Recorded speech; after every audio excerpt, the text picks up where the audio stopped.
E até já tem repercussão, o próprio ministro dos Direitos Humanos, Silvio Almeida, ele publicou ontem nas redes sociais, ele falando, olha, as eleições para os conselhos tutelares contaram com a maior participação da sua história. Por isso é preciso tomar cuidado com os divulgadores de notícias falsas que desejam deslegitimar um processo tão importante. E aí é falsa essa informação de que o ministro quer anular a eleição do Conselho Tutelar porque a direita venceu. Isso é mentira, isso não é verdade. No entanto, Josias, o resultado dessas eleições, com esses números que o próprio Saulo nos traz, é uma informação importante para saber como está a atuação, né, da direita e extrema-direita para que ocupe seus lugares, né, Josias? Sem nenhuma dúvida, Fabíola. O Brasil vive hoje uma,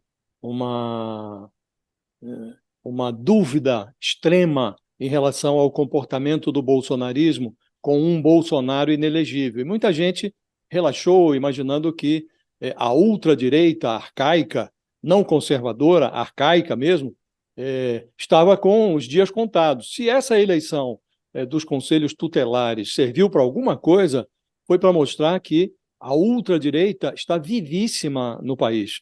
E o pior, Fabiola, é que essa ultradireita politizou um território que não deveria ser politizado, que é esse território dos conselhos tutelares. Para que serve um conselho tutelar? É para auxiliar as escolas, a gestão das escolas, para socorrer as escolas nos casos em que os menores, estudantes menores, precisam de auxílio, precisam de aconselhamento. E esse tipo de auxílio tem que ser laico. O Estado brasileiro é laico. Igreja, é preciso que todo mundo respeite a fé das pessoas, mas o ambiente para exercitar a fé é o lar, é a igreja, não é a escola.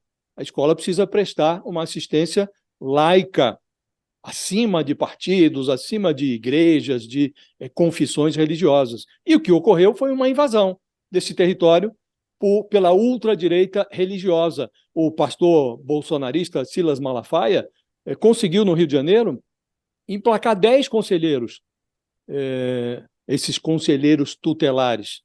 Não é aceitável, admissível que algo assim ocorra, mas assim aconteceu. E esse processo é um processo democrático.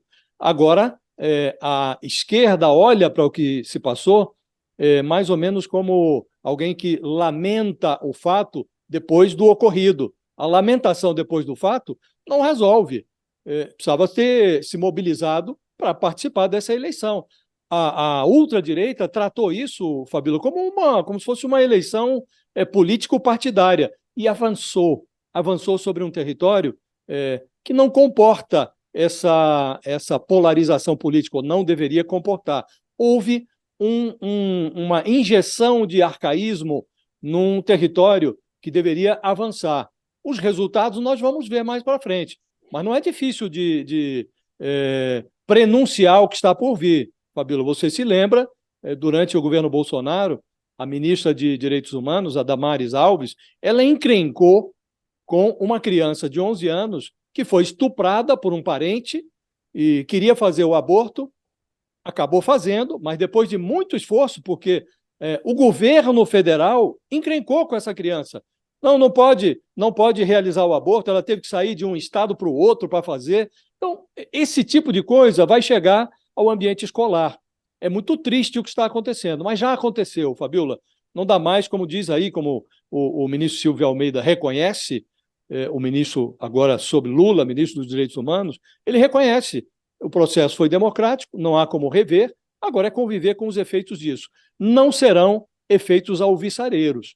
O que se prenuncia é uma inflexão do atraso no ambiente que deveria avançar para proteger crianças no ambiente escolar. Nós vamos sofrer as consequências do que está acontecendo agora, Fabiola, e não serão consequências agradáveis, não. Isso é muito perigoso, Josias. O Conselho Tutelar tem uma série de, né, de ações de proteção às crianças. Tem muita gente preocupada com esse resultado.